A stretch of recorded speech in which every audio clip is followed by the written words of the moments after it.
Bismillahirrahmanirrahim. Assalamualaikum warahmatullahi wabarakatuh.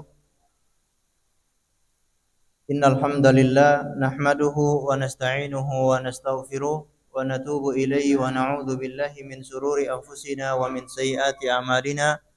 May yahdihillahu fala mudhillalah wa may yudlil fala hadiyalah. Wa asyhadu an la ilaha illallah wahdahu la syarikalah wa asyhadu anna Muhammadan abduhu wa rasuluh. Salawatu rabbihi wa salamuhu alaihi wa ala alihi wa sahbihi ajma'in, amma ba'd. Ma'asyiral muslimin wal muslimat, a'azzani Allah wa iyyakum. Kita selalu bersyukur kehadirat Allah Subhanahu wa taala pada kesempatan malam yang berbahagia ini kita kembali diberi kekuatan, kesempatan, taufik dan hidayah sehingga kita bisa menghadiri pengajian kita ini. Semoga Allah Subhanahu wa taala berkenan memberikan untuk kita ilmu yang bermanfaat sehingga bisa kita amalkan sebagai bekal untuk menghadap kepada Allah Azza wa Jalla.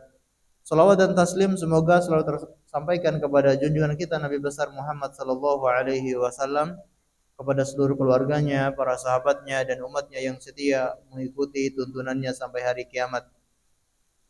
Ma'asyiral muslimin wal muslimat, a'azzani Allah wa iyyakum. Marilah kita selalu terus memberi nasihat, saling menasihati dan saling memberikan peringatan di antara kita, karena dengan nasihat, dengan tausiah, dengan peringatan itu akan bermanfaat untuk orang-orang yang beriman. Kata Allah Subhanahu wa taala, "Fadzakir fa inna dzikra tanfa'ul mu'minin." Dan berilah peringatan karena sesungguhnya peringatan itu sangatlah bermanfaat untuk orang-orang yang beriman. Allah Subhanahu wa taala juga mengatakan, "Wa tawassaw bil haqqi wa tawassaw bis sabri." Saling-salinglah kalian memberi nasihat, memberi wasiat dalam kebaikan dan juga di dalam kesabaran. Maka hal yang harus selalu kita saling nasihatkan di antara kita adalah mari sama-sama kita istiqomah dalam menuntut ilmu. Sama-sama kita konsisten di atas jalan yang ditempuh oleh para ulama ini. Karena inilah jalan tol menuju surga. Jalan yang paling cepat mengantarkan seseorang ke surganya Allah adalah jalan thalabul ilmi, menuntut ilmu agama. Dan ini telah diisyaratkan oleh baginda Rasulullah sallallahu alaihi wasallam, "Man salaka tariqan yaltamisu fihi ilman, sahhalallahu lahu bihi tariqan ilal jannah." Barang siapa yang menempuh suatu jalan untuk menuntut ilmu agama, maka Allah akan mudahkan jalannya menuju surga. Inilah jalannya para nabi. Inilah jalannya para rasul. Inilah jalannya generasi setelahnya dari kalangan para ulama. Dan kita insya Allah senantiasa berada di jalan ini kalau kita terus belajar menuntut ilmu agama. Maka jangan pernah kita bosan untuk belajar ilmu agama ini. Ketika Allah sudah memberikan kita hidayah untuk belajar, maka terus perjuangkan hidayah ini. Karena dalam menuntut ilmu ini butuh jihad, butuh perjuangan, melawan hawa nafsu, melawan kemalasan, melawan egois. Ini harus kita lawan. Dan juga melawan keangkuhan. Karena ada sebagian orang yang belajarnya itu hanya belajar ketika tablik akbar. Kalau ada tablik akbar, datang ustadz yang terkenal, ustadz-ustadz besar, dia akan hadir bahkan paling depan, duduk di majelis tersebut. Ini cara mengajinya yang kurang tawadhu. Orang yang tawadhu itu dia belajar meskipun kepada ustadz kecil sekalipun. Ustadz yang ada di tempatnya, yang ada di lokasinya, meskipun ustadznya tidak terkenal, ustadznya itu ustadz yang belum seberapa, dia akan duduk hadir di majelis tersebut. Ini baru bisa dia mendapatkan ilmu. Kalau dia merasa angkuh, merasa sombong, kalau ustadz yang tidak terkenal tidak mau datang, dia datang mengaji hanya kepada ustadz-ustadz yang terkenal, ini tidak akan pernah mendapatkan ilmu selama-lamanya. Karena ilmu ini harus bertahap. Dan di dalam belajar, kita juga belajar dari ilmu-ilmu yang dasar. Kalau ada orang yang tidak mau belajar dari ilmu yang dasar, ilmu-ilmu yang sederhana, maka tidak pernah dia mendapatkan ilmu. Kalau bahasannya masalah sholat, pembahasannya masalah wudu, masalah toharo, tidak mau datang karena merasa saya sudah bisa, saya sudah pandai. Tapi kalau pembahasannya tentang bagaimana polemik umat, wah itu langsung semangat. Bagaimana problematika umat misalkan, wah itu semangat dia. Padahal ilmu yang dasar pun kadangkala tidak dia pahami. Wudunya mungkin belum benar, tata cara sholatnya mungkin banyak yang keliru, tidak sesuai tuntunan Rasulullah. Tapi karena dia ada gengsi, tidak mau belajar dari ilmu materi-materi yang dasar, maka dia akan tidak pernah mendapatkan ilmu. Maka ini harus selalu kita sering sampaikan, nasihatkan untuk diri kita dan juga keluarga kita, kaum muslimin semuanya untuk terus belajar menuntut ilmu agama. Dari ilmu-ilmu yang dasar sampai ilmu yang tingkatannya menengah ke atas. Karena dengan menuntut ilmu inilah kita akan tahu mana yang benar, mana yang salah. Kalau tidak punya ilmu, kita merasa semua itu benar. Yang disampaikan oleh namanya ustadz, namanya kiai, kita merasa semuanya pasti benar. Kenapa? Karena kita tidak punya filter, tidak punya ilmu yang mendasari. Tapi kalau kita semakin belajar, kita akan tahu ternyata penyampaian Ustadz Fulan banyak yang keliru. Karena kita punya filter. Yang benar penyampaian Ustadz ini karena sesuai Al-Quran, sesuai hadis Rasulullah. Penyampaian Ustadz ini banyak mengandung kerancuan. Kita bisa menilai kalau punya dasar, punya ilmu. Kalau tidak punya ilmu, kita merasa semuanya sama. Akhirnya semua kajian, semua penyampaian mungkin bukan agama tapi dinamakan agama, dia ikuti karena tidak punya ilmu. Maka kalau orang yang sudah belajar dan terus belajar, dia akan senantiasa faham dan dia akan diberi taufik oleh Allah Subhanahu wa taala untuk terus berada di jalan Shiratal Mustaqim. Ma'asyiral muslimin yang dimuliakan oleh Allah Subhanahu wa taala, maka ini upaya kita untuk terus belajar. Meskipun hanya 1 jam, bahkan 30 menit, 40 menit, kita usahakan untuk istiqomah. Walaupun hanya 1 pekan 1 kali, tidak masalah, asalkan istiqomah. Ya, terus kita ikuti, belajar, mendengarkan, dan duduk di dalam majelis ilmu. Ini semua adalah sangat bermanfaat untuk kita sekalian. Berikutnya kita akan mengkaji kitab yang ada di hadapan kita ini, yaitu Al-Kabair, yang ditulis oleh siapa kira-kira? Kita sudah ngaji lama ini, jangan-jangan nama pengarang buku ini tidak kita hafal. Kira-kira siapa namanya? Pengarang buku ini Imam Az-Zahabi, ya. Kitabnya namanya Al-Kabair. Pengarangnya Imam Az-Zahabi rahimahullahu taala. Kita akan masuk pada dosa besar yang ke-13 atau kita masih membahas dosa besar yang ke-13. Ini pertemuan sebelumnya kita sudah mengkaji dosa besar yang ke-13 ini, dan pada pertemuan kali ini kita akan melanjutkan pembahasan yang ke-13 ini. Karena memang cukup panjang ya. Di antara bab yang cukup panjang yang dibawakan oleh beliau adalah bab ini, yaitu Al-Imamul Ghash li ra'iyatihi adh-dhalim al-jabbar. Seorang pemimpin yang curang kepada rakyatnya, zalim dan semena-mena. Ini judul pembahasan kita. Imam yang curang, imam yang curang, yang zalim kepada rakyatnya. Dan ini tentunya dosa besar. Seorang pemimpin dikasih amanah untuk mengatur rakyatnya, namun kalau dia tidak amanah, dia malah zalim kepada apa yang dia pimpin, maka dia akan mendapatkan siksaan yang berat dari Allah Subhanahu wa taala. Di sini beliau membawakan ayat-ayat dan juga beberapa hadis. Kita sudah membaca beberapa hadis di pertemuan sebelumnya. Kita lanjutkan hadis yang lain, yaitu qala Rasulullah sallallahu alaihi wasallam, Allahumma man wali min amri hadhil ummah syai'an farafaqa bihim wa arfaqa bihi wa man syaqqa 'alaiha fa asfaqa 'alaihi. Yaitu Rasulullah mendoakan, yaitu Allahumma, ya Allah, bagi siapapun yang memimpin umat ini, siapapun yang mengurus umat ini, atau hadis sebelumnya ya, belum kita bahas hadis sebelumnya, yaitu ma min amirin asyrati illa yu'ta maglulatun yadahu ila unukihi atlaqahu adlahu wa awbaqahu jawrahu. Siapapun dari seorang pemimpin yang memimpin 10 orang. Jadi yang dia pimpin hanya 10 orang. Illa yu'ta bihi maglulatun yadahu ila unuki. Melainkan nanti pada hari kiamat didatangkan tangannya terbelenggu di lehernya. Wa man syaqqa 'alaiha, maglulatun yadahu ila unuki, atlaqahu adluhu wa awbaqahu jurahu. Akan terlepas kalau dia itu adil dan dia tetap terbelenggu kalau dia itu zalim.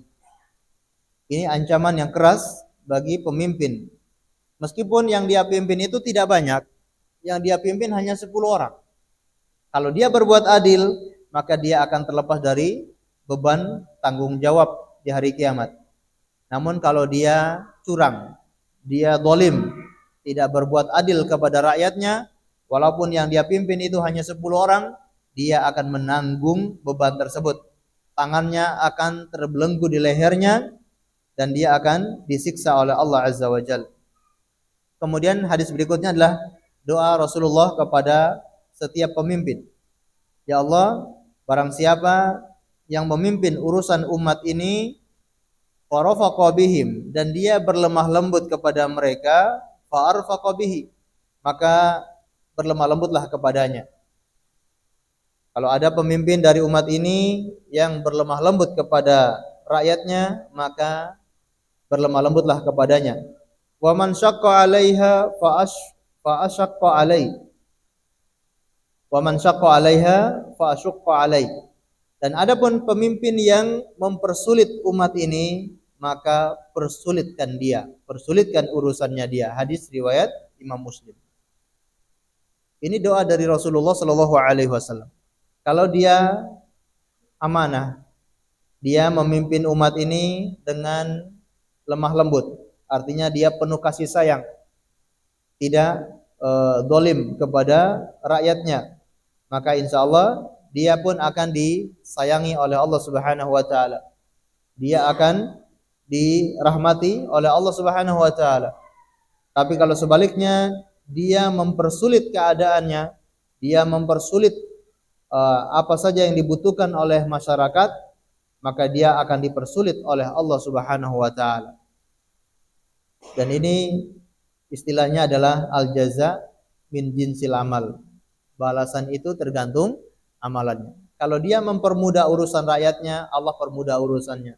Kalau dia persulit urusan rakyatnya, maka Allah pun akan mempersulit urusannya. Dan ini berlaku ya, baik siapa saja.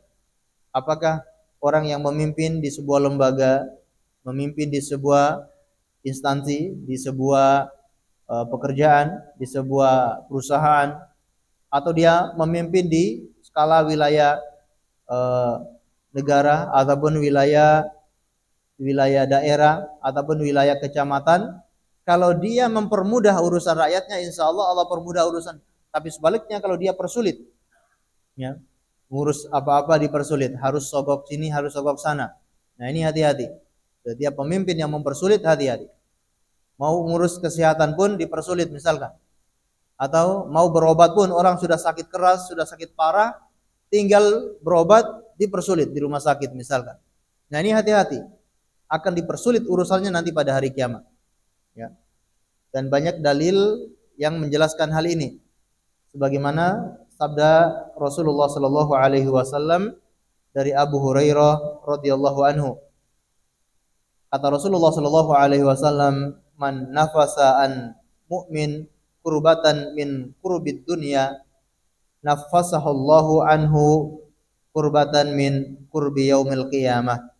Barang siapa yang mempermudah kesulitan seorang mukmin di dunia, maka Allah akan mempermudah urusannya nanti di hari kiamat. Wa man yassara ala mu'assirin yassarahu Allahu alaihi fid dunya wal akhirah. Barang siapa yang mempermudah urusan orang yang sedang kesulitan, barang siapa yang memudahkan urusan orang yang sedang kesulitan, maka Allah Subhanahu wa taala akan mudahkan urusannya baik di dunia maupun di akhirat. Ini balasan yang besar bagi orang yang senantiasa mempermudah urusan orang lain. Ada orang yang sedang kesulitan, dia mudahkan. Ada orang yang sedang tidak bisa membayar hutang, dia bayarkan atau dia permudah urusan orang. Maka insya Allah Allah pun akan permudah urusannya. Dan beliau juga mengatakan, wallahu fi aunil abdi maka nal abdu fi auni akhihi. Allah senantiasa menolong hambanya selagi hamba itu menolong saudaranya. Ini masya Allah. Kalau kita mempermudah urusan orang lain, apalagi skalanya dia seorang pemimpin. Dia seorang pemimpin, lalu dia mempermudah urusan rakyatnya, masya Allah. Berapa banyak pahala yang dia dapatkan. Berapa banyak urusannya dimudahkan oleh Allah kalau dia mempermudah urusan. Kebijakan-kebijakan yang dia buat selalu mempermudah masyarakat, tidak mempersulit masyarakat. Ini dia akan memanen pahala yang besar.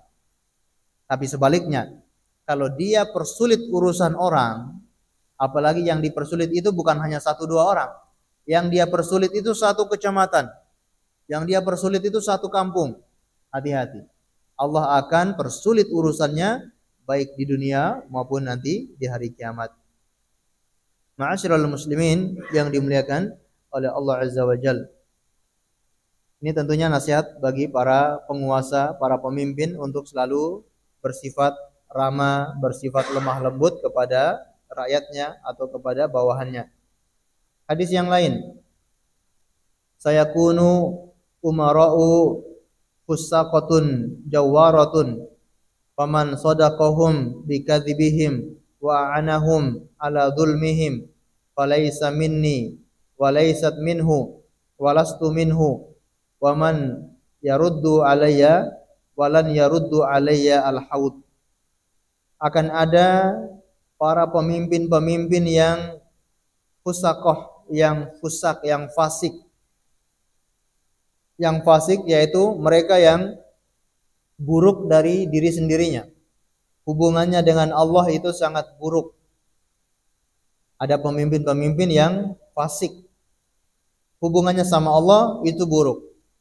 Kemudian jawaratun, yaitu selalu berbuat zalim kepada orang lain, menyakiti orang lain.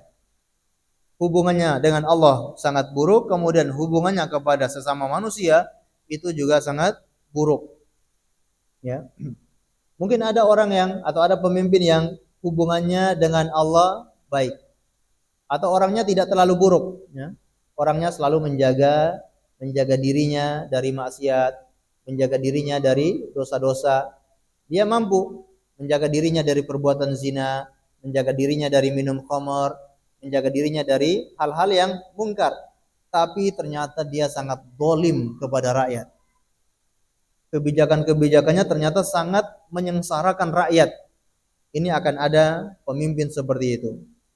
Atau sebaliknya, ada pemimpin yang fasik, dia itu gemar bermaksiat, gemar ke tempat-tempat kemaksiatan, minum khamar, perjudian, atau bahkan berzina, tapi dia sangat adil kepada masyarakatnya. Ya, ada juga seperti itu. Dia sangat bejat dirinya, tapi kalau untuk kebijakan atau untuk membuat kepentingan orang lain, itu dia sangat adil, dia sangat baik. Nah, yang kita harapkan adalah pemimpin yang dirinya itu baik, dirinya itu terjaga dari maksiat, dan juga kepada orang lain juga sangat adil. Inilah pemimpin yang ideal.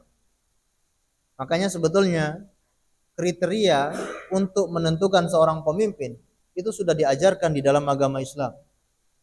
Ya. Kriteria yang pertama itu dilihat adalah dirinya sendiri. Orangnya bertakwa atau tidak. Orangnya terhindar dari dosa-dosa besar atau tidak.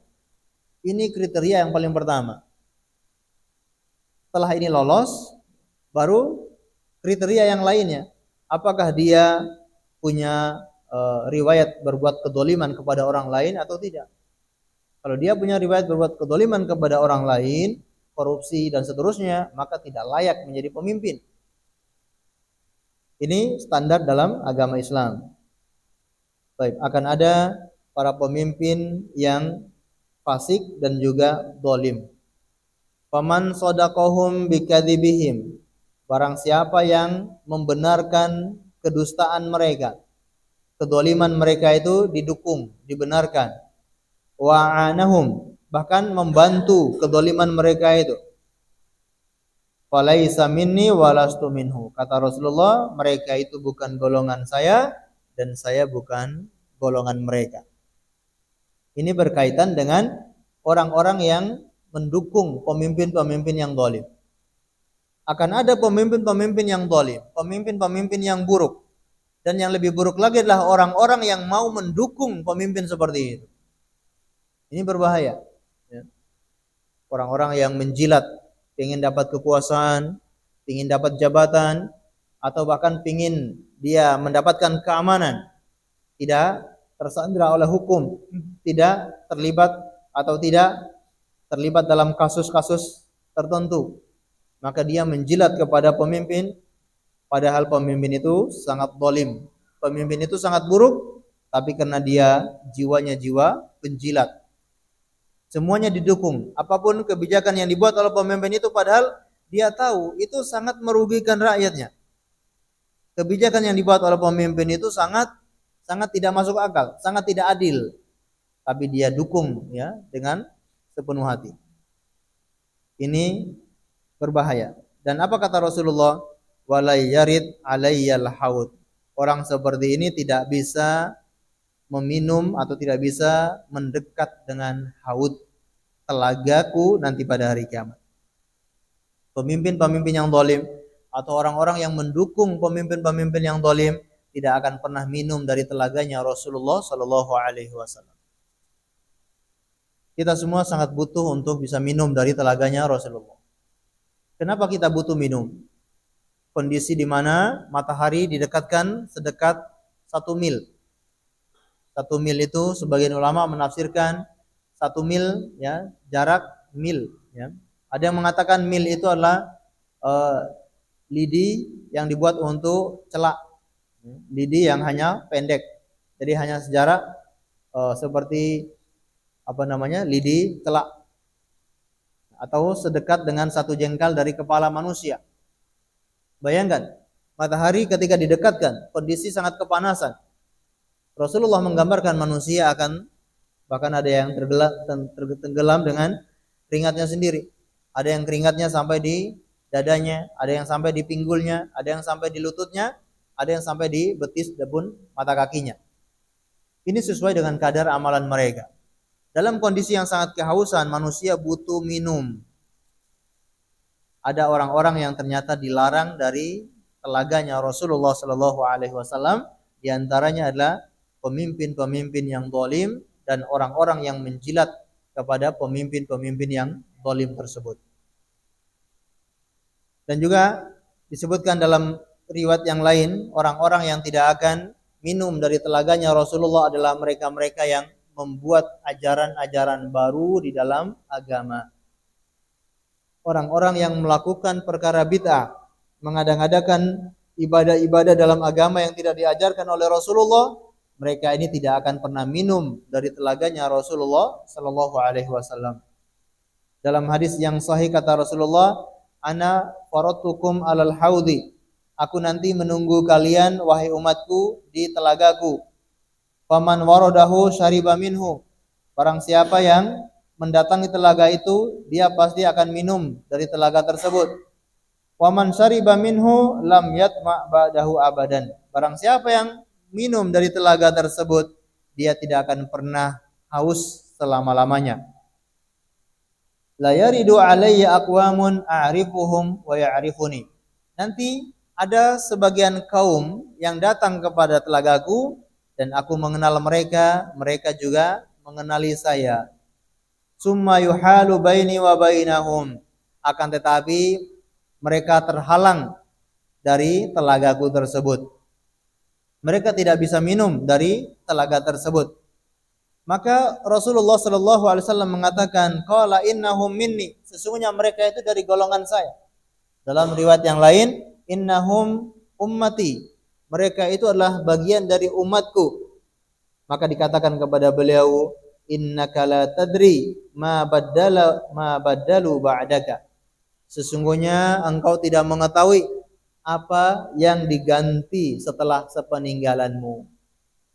Dalam riwayat yang lain, fa innaka la tadri madza ahdatsa ba'daka, engkau tidak tahu apa yang diperbarui oleh mereka, amalan-amalan yang mereka bikin-bikin sendiri setelah sepeninggalanmu.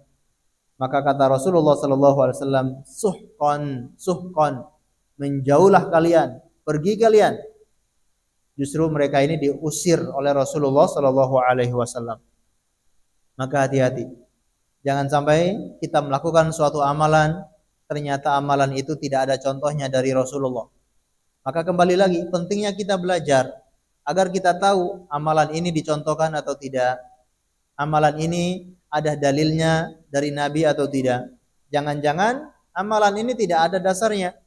Maka bahaya sekali kalau kita melakukan amalan tersebut, lalu amalan itu tidak ada contohnya dari Rasulullah, bisa jadi ancamannya adalah tidak bisa minum dari telaganya Rasulullah sallallahu alaihi wasallam. Baik.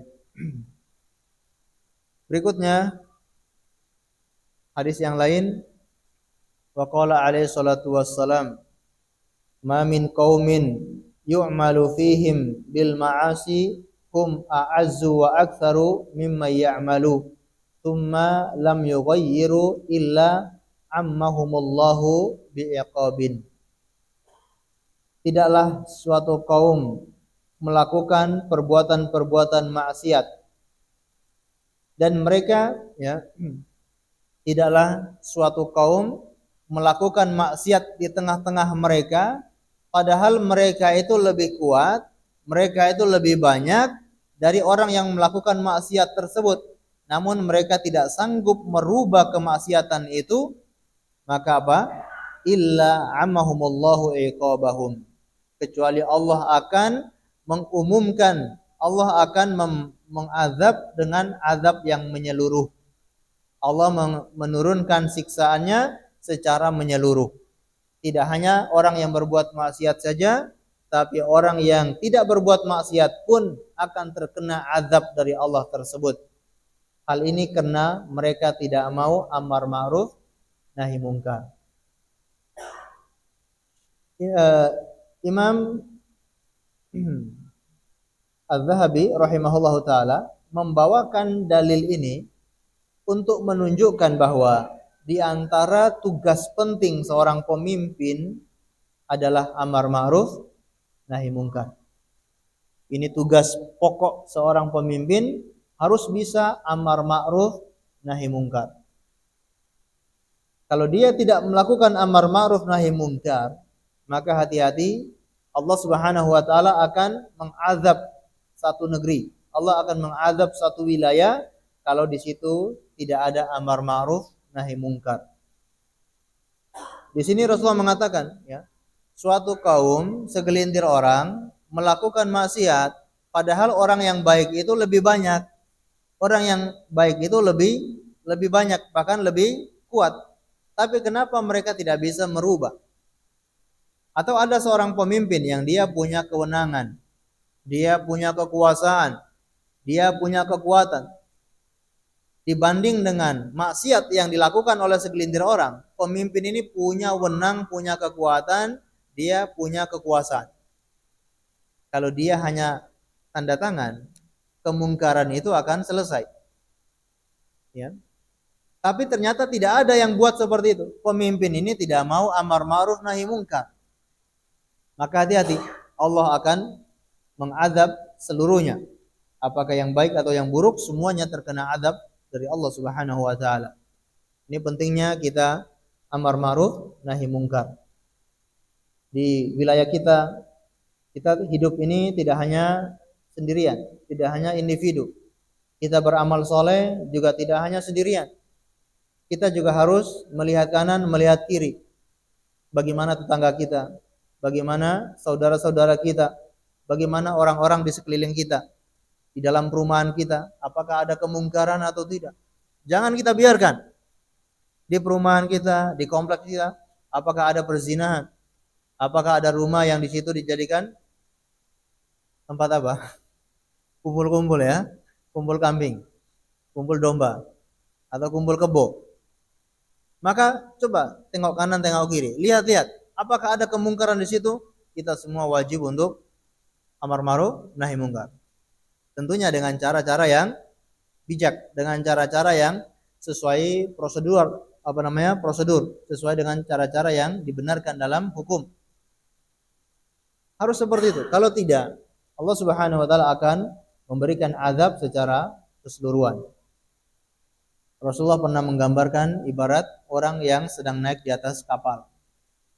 Sebagian orang yang ada di bawah, di tingkat bawah, kalau mau mengambil air, mereka harus naik ke atas dulu, baru mengambil air.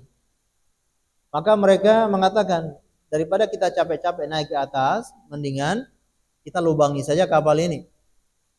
Kata Rasulullah, seandainya orang-orang yang ada di tingkat atas tidak mau amar ma'ruf nahi munkar, mereka tetap biarkan orang-orang yang ada di tingkat bawah ini melubangi kapal, maka air itu akan masuk ke dalam kapal dan akan menenggelamkan. Apakah cuma orang yang di bawah saja yang tenggelam? Tidak, semua yang ada di kapal itu akan tenggelam. Karena tidak adanya amar ma'ruf nahi munkar. Ini pentingnya kita selalu amar ma'ruf nahi munkar. Karena kalau Allah turunkan cobaan, Allah turunkan siksaan, semuanya akan kena. Kalau ada ya tempat-tempat perzinahan di sekitar kita, ya segera dicegah. Karena kita nggak tahu iman kita itu kuat atau tidak. Jangan-jangan kita malah terjerumus ke tempat tersebut. Naudzubillah min dzalik. Ya. Ibu-ibu, ya jangan ketika melihat saudaranya belum pakai jilbab, sekelilingnya menggunakan pakaian-pakaian yang tidak menutup aurat. Ya, amar ma'ruf nahi munkar. Jangan sampai suaminya yang malah tertarik dengan wanita seperti itu. Malah sebaliknya, ada melihat wanita yang menutup aurat, wanita yang pakai hijab, itu malah dinyinyirin, malah diolok-olok. Padahal mereka lebih aman. Padahal suaminya lebih aman, tidak tergoda dengan wanita yang tertutup seperti itu. Harusnya ketika ada sesama wanita yang tidak menutup aurat, wajib amar ma'ruf nahi munkar. Baik. Disebutkan juga warawa Abu Ubaidah ibni Abdillah ibni Mas'ud an abihi qala Rasulullah sallallahu alaihi wasallam walladzi nafsi biyadihi la ta'muranna bil ma'ruf wa la tanhauna 'anil munkar wa la ta'khudanna 'ala yadi al-musi la ta'turannahu 'alal haqqi atran au la yadribanna Allah biqulubi ba'dukum 'ala ba'din thumma yal'anukum kama la'anhum yani bani Israil ala lisani Daud wa Isa ibni Maryam. Kata Rasulullah sallallahu alaihi wasallam, demi zat yang jiwaku berada di tangannya, jika kalian melakukan amar ma'ruf dan nahi munkar, jika kalian tidak melakukan amar ma'ruf dan nahi munkar, dan kalian tidak memegang tangan orang-orang yang berbuat keburukan. Artinya tidak menasihati orang-orang yang berbuat keburukan. Dan kalian tidak menuntun orang-orang yang berbuat keburukan itu ke jalan yang benar. Maka apa yang terjadi? La yadribannallaha biqulubi ba'dukum ala ba'din. Allah akan menjadikan kalian saling benci di antara kalian. Kalian saling membenci di antara kalian. Thumma yal'anakum kama la'anahum. Kemudian Allah akan melaknat kalian sebagaimana Allah melaknat Bani Israel atas lisannya Nabi Daud dan Nabi Isa ibni Maryam. Allah Subhanahu wa taala telah melaknat Bani Israel. Sebabnya apa? Karena Bani Israel ini tidak mau amar ma'ruf nahi munkar. Terutama di dalam pemerintahan. Ini yang paling penting. Ya. Seorang ulama itu punya tugas, punya kewajiban untuk menasehati pemerintahan. Ada ulama-ulama yang tidak mau amar ma'ruf nahi munkar kepada penguasa gara-gara disogok. gara-gara dibayar, gara-gara dikasih jabatan, dikasih kedudukan, dikasih tempat, maka ulama ini akhirnya tidak mau amar ma'ruf nahi mungkar. Dan itu banyak. Dan ini yang membuat Bani Israel itu dilaknat oleh Allah Subhanahu wa taala. Bani Israel semacam itu, ulama-ulamanya itu kena menjilat ke penguasa. Ulama-ulamanya kena cari jabatan, gila popularitas, gila harta, gila dunia, maka mereka meninggalkan amar ma'ruf nahi munkar. Hal itu Allah jelaskan dalam surat Al-Maidah ayat yang ke-78 sampai 79. Lu'inal ladzina kafaru min bani Israila ala lisani Dawud wa Isa ibni Maryam. Allah Subhanahu wa taala melaknat orang-orang kafir dari Bani Israel atas lisannya Nabi Daud dan lisannya Isa ibni Maryam. Dzalika bima asaw wa kanu ya'tadun. Hal itu karena mereka berbuat maksiat dan mereka itu melampaui batas. Kanu la yatanahawna 'an munkarin fa'alu. Labi'sa ma kanu yaf'alun. Hal itu kanu, mereka dahulu tidak melarang dari perbuatan mungkar ketika perbuatan mungkar itu dikerjakan. Labi'sa ma kanu yaf'alun. Sangat buruklah apa yang mereka kerjakan itu. Sangat buruk apa yang mereka kerjakan alias tidak mau beramar ma'ruf nahi mungkar. Ini ada pelajaran orang-orang sebelum kita dari Bani Israel. Mereka dilaknat, mereka diazab oleh Allah Subhanahu wa taala alasannya karena tidak amar ma'ruf nahi munkar. Tujuannya Allah sebutkan ayat ini kepada Rasulullah agar kita umatnya Rasulullah waspada. Hati-hati. Jangan sampai umatnya Rasulullah terkena azab sebagaimana Bani Israel. Tujuan Allah menceritakan keadaan umat-umat terdahulu, menceritakan umat-umat yang diazab, umat-umat yang disiksa, agar kita itu hati-hati. Jangan sampai kita terjadi seperti umat-umat terdahulu. Ini menjadi pelajaran bagi kita, sehingga di dalam negara, di dalam pemerintahan, harus ditegakkan amar ma'ruf nahi munkar. Baik. Kemudian disebutkan dari Nabi sallallahu alaihi wasallam, sinfani min ummati la tanaluhuma syafa'ati yaumal qiyamah, sultanun dhalumun wasyum wa ghalun fid din yashhadu alaihim wa yabra'u minhum. Dua kelompok, dua golongan dari umatku yang tidak akan mendapatkan syafaatku. Siapa saja mereka? Yang pertama, sultanun dhalumun ghasyum, yaitu seorang pemimpin yang zalim, yang durhaka. Pemimpin yang zalim, durhaka, dia dia mendolimi masyarakat, mendolimi rakyatnya. Tidak akan mendapatkan syafaat dari Rasulullah sallallahu alaihi wasallam. Yang kedua, wa ghalu fiddin, orang-orang yang berlebihan di dalam agama. Mereka berlebihan di dalam agama. Gulu melakukan agama ini secara berlebihan. Rasulullah Shallallahu Alaihi Wasallam telah mengajarkan kita agama ini dengan sangat jelas, mengajarkan kita agama ini dengan sangat sempurna. Tidak boleh kita menambah-nambah, apalagi sampai mengurangi. Orang yang menambah-nambah itulah dinamakan dengan gulu, berlebihan di dalam agama. Sudah ada batasannya, tapi dia melampaui batas, dia berlebihan. Nah, ini kata Rasulullah, yashhadu alaihim wa yabra'u minhum. Mereka ini disaksikan oleh umatnya dan akan ditinggalkan oleh mereka. Umat ini akan berlepas diri dari kelompok ini. Ya, mereka akan berlepas diri dari dua golongan tersebut, pemimpin yang zalim dan orang yang gulu di dalam agamanya. Dan tidak akan mendapatkan syafaat Rasulullah pada hari kiamat. Padahal kita semua sangat membutuhkan syafaatnya Rasulullah. Kita sangat butuh dengan syafaatnya beliau. Mungkin amalan kita tidak sanggup memasukkan kita ke dalam surga. Atau amalan kita tidak bisa memberatkan timbangan amal kebaikan. Disinilah kita sangat memerlukan pertolongan. Dan yang bisa menolong kita, adalah syafaatnya Rasulullah sallallahu alaihi wasallam. Ada orang-orang yang diharamkan dari syafaatnya beliau, yaitu pemimpin-pemimpin yang zalim atau orang-orang yang gulu di dalam agama Islam. Mereka yang melakukan amalan-amalan yang tidak dicontohkan oleh Rasulullah sallallahu alaihi wasallam. Dan juga orang-orang yang tidak akan mendapatkan syafaat beliau adalah orang-orang yang berbuat kesyirikan. Orang-orang yang berbuat kesyirikan diharamkan dari syafaatnya Rasulullah sallallahu alaihi wasallam. Karena syarat untuk mendapatkan syafaat beliau yakni ridhonya Allah dan juga izinnya Allah. Ridhonya Allah kepada orang yang akan diberi syafaat dan izinnya Allah kepada orang yang akan memberi syafaat. Allah itu akan ridho jika orang itu tidak berbuat syirik.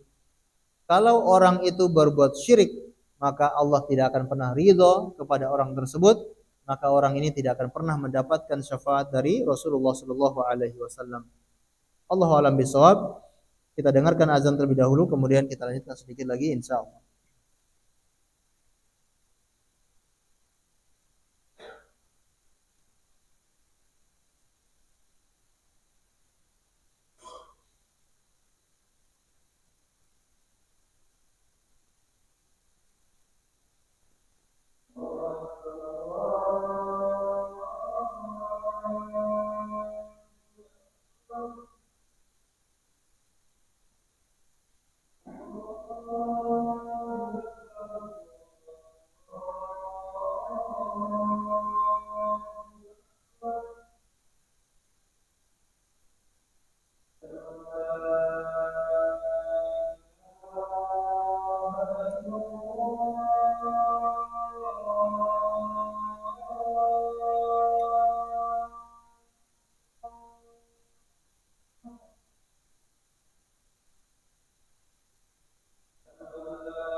Baik. Ma'asyiral muslimin wal muslimat, a'azzani Allah wa iyyakum. Inilah pentingnya seorang pemimpin itu selalu beramar ma'ruf nahi mungkar. Kalau tidak beramar ma'ruf nahi mungkar, maka dia termasuk pemimpin-pemimpin yang zalim. Karena tugas pokok seorang pemimpin adalah beramar ma'ruf nahi mungkar. Kecuali kalau pemimpin ini ternyata sudah beramar ma'ruf nahi mungkar, dia sudah maksimal mengupayakan untuk amar ma'ruf, kemudian mencegah dari kemungkaran, tapi tetap saja rakyatnya, masyarakatnya melakukan kemungkaran itu, ini dia berlepas diri. Dia tidak ada tanggung jawab kalau dia sudah maksimal melakukan tugas yang demikian itu. Tapi kalau dia biarkan, tidak ada upaya sama sekali, mau buat kemungkaran terserah, mau buat kebaikan terserah. Nah, hati-hati kalau ada pemimpin seperti ini. Bahkan mungkin pemimpin ini yang melegalkan kemungkaran itu, yang meresmikan misalkan, ya, meresmikan tempat perjudian, meresmikan, melegalkan minuman keras. Naudzubillah, hati-hati. Ini ancaman sangat dahsyat pada hari kiamat. Ya, melegalkan di wilayahnya jual minuman keras, bahkan sampai delivery misalnya, delivery minuman keras. Hati-hati, kalau tidak amar ma'ruf nahi munkar, maka tanggung jawabnya berat di hari kiamat. Dan ini bagi siapa yang menjadi pemimpin atau dia yang pengen menjadi pemimpin, pikir 1000 kali. Pikir-pikir 1000 kali kalau pengen jadi pemimpin. Karena kalau tidak adil, kalau ada kezaliman di masyarakat yang dia lakukan, maka persiapkan tanggung jawabnya nanti di hari kiamat. Namun kalau dia adil, dia beramar ma'ruf nahi munkar, insyaallah balasannya juga sangat besar di hari kiamat. Dia akan mendapatkan kedudukan, mendapatkan naungan kalau memang dia betul-betul adil dan maksimal. Allahu a'lam bishawab. Ini yang bisa kita pelajari. Insyaallah kita lanjutkan di pertemuan yang akan datang, masih membahas bab yang sama karena ini masih cukup panjang. Allahu a'lam bishawab. Belum kita akhiri, kalau ada yang ditanyakan kami persilakan.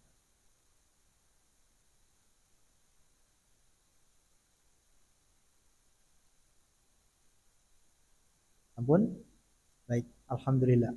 Kita akhiri dengan membaca doa kafaratul majlis. Subhanakallahumma bihamdika asyhadu an la ilaha illa anta astaghfiruka wa atubu ilaik.